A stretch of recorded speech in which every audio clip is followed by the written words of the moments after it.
Guys, confidence can take you far in life and it can also help you in the bedroom, especially when it comes to like stepping up to the plate. You know what I mean? That's where Blue Chew comes in. Blue Chew is a unique online service that delivers the same active ingredients as Viagra and Cialis in a chewable tablet at a fraction of the cost. You can take them anytime, day or night, so you can plan ahead and be prepared to step up to that plate. The process is simple. Sign up at bluechew.com. You can use my code LISA, consult with one of their licensed medical providers, and once you're approved, you'll receive your prescription within days. The best part? It's all done online. So, no visits to the doctor's office, no awkward conversations, no waiting in line at the pharmacy. Blue Chew is made in the USA and is prepared and shipped directly to you in discreet packaging. Sign up at bluechew.com today. Use my code LISA. Welcome to an all new episode of the Lisa Ann Experience. I am Lisa Ann, and I want to extend my gratitude to you for being a part of my podcast as a listener. You inspire me to read more news and gather more stories and find more interesting guests, which is what I did for you today. This conversation is going to be incredibly moving and powerful. And another story that I found through actually someone on social media that reached out to me with this message and this meaning that's so important to him. So before I get to that, let's recap a couple of things. If you're a new listener, go and subscribe, rate, and review. In the podcast world, that does help a lot. I appreciate you taking the time to choose my podcast. I know there's a lot of really good podcasts out there. There's also a lot of really bad podcasts out there, and I'm hoping that I fall somewhere in the middle, really limiting the expectations so maybe I can overachieve. That's always the goal. This week was just awesome because I got back on air with my Fantasy Football Fridays, a soft launch, just three of the shows starting out in Houston with Sports Radio 610. Then I did a nice 45-minute spot in St. Louis with morning after show, and then the afternoon, Beckles and Richer on WDAE in Tampa. And I have to say, like, the first week is always this thing with me because now that I'm not doing regular sports radio and I don't have a weekly show on Sirius XM, which I did every Monday for 7 years, now that I'm just doing this on the Fridays during Fantasy Football Friday and maybe some conversation on my social media channels, but it's not until this season really kicks in that I really, really get into the conversation. So all I've been doing is like gathering data. And so, as you're me and you're just spending all day with everything that you're doing, always listening to sports radio, keeping up on news because there's injuries at camp, there's things that are changing, there's quarterbacks that are still out there, could potentially be traded. Fantasy football draft season is here. So, like, I've got to know a lot of stuff, right?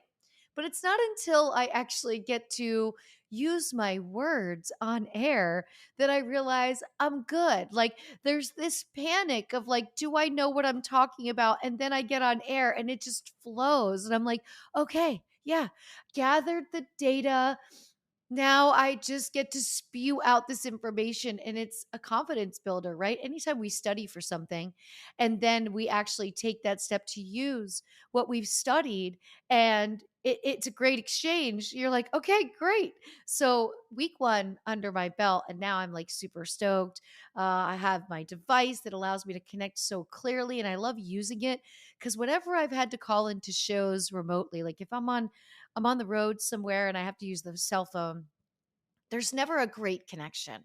There's always something. Anybody that listens to radio shows that take callers, you know what I mean.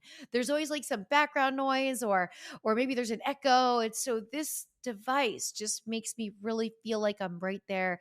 Everyone's voices are smooth in my headset and I can just feel my voice smooth, way smoother than on a cell phone. So week one, Fantasy Football Fridays, off the charts. I start my football Sundays the 11th of September. So the first Sunday of regular season. And Football Sundays is at 11 a.m. Eastern Time. It's on my YouTube channel, which is The Real Lisa Ann. Same spot. You get to watch this watch party live premiere for this episode, for every episode of the Lisa Ann Experience. I do that at 8 p.m. Friday nights. But the Football Sundays is my chance to really talk live with my football following. We do start sits where I help people make lineup decisions. We talk about maybe some betting plays of the day, the weather, the matchups, all of that. So now I'm in full gear. Now I'm ready because I start an additional show next week. I'll be adding in a 12:20 spot, ESPN Chattanooga, the word with G. And then the following week, I add in WFAN. And also, I decided to hit it home late night with my original channel, Sirius XM Fantasy Sports Radio. I am going to pull the night shift and be a part of the football diehards every Friday night. Their show is 10 p.m. to midnight. So, yeah, that's going to be a late one. I'll do the live at 8 p.m.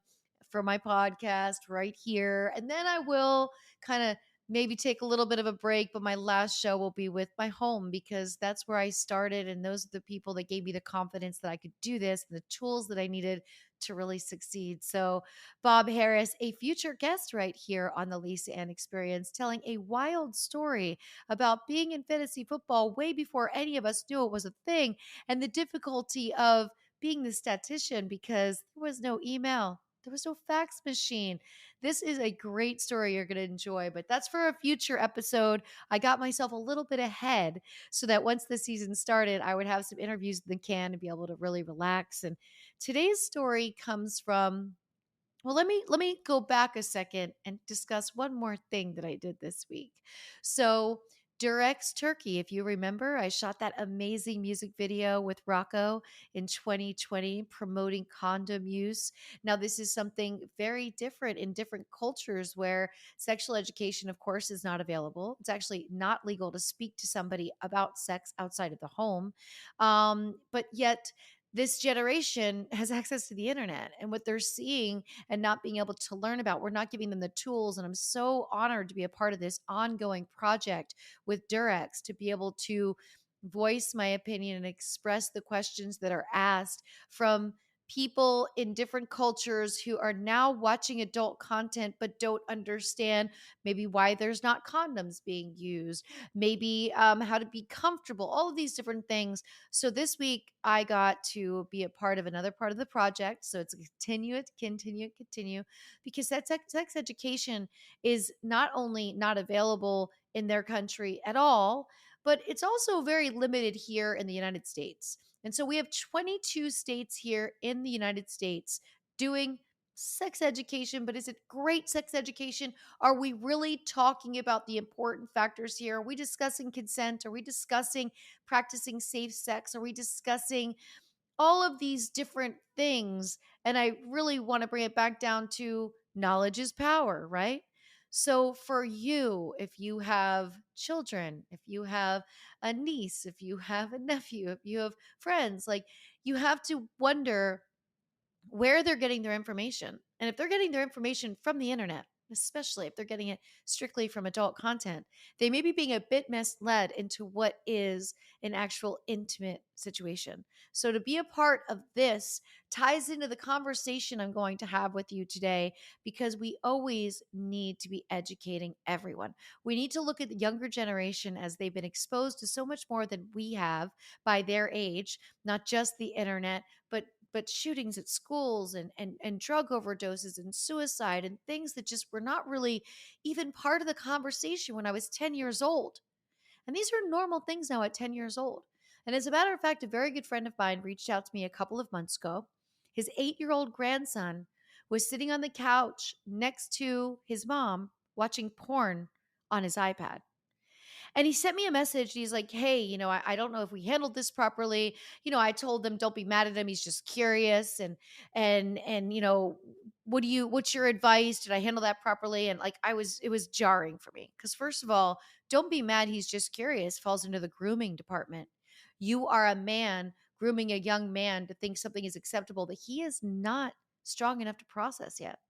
And so I said to him, you handled that completely poorly because you're being a groomer. And he was like, whoa, what do you mean? I'm like, at 8 years old, if this young man is sitting by his mom on the couch watching adult content on his iPad, we need to look at every single element in his life that has changed recently. Well, what did we find out? We found out he had started a new daycare. What did we find out? We found out somebody had told him to go to something on YouTube that told him to go to something on Pornhub. No, we found out that most likely, well, yes,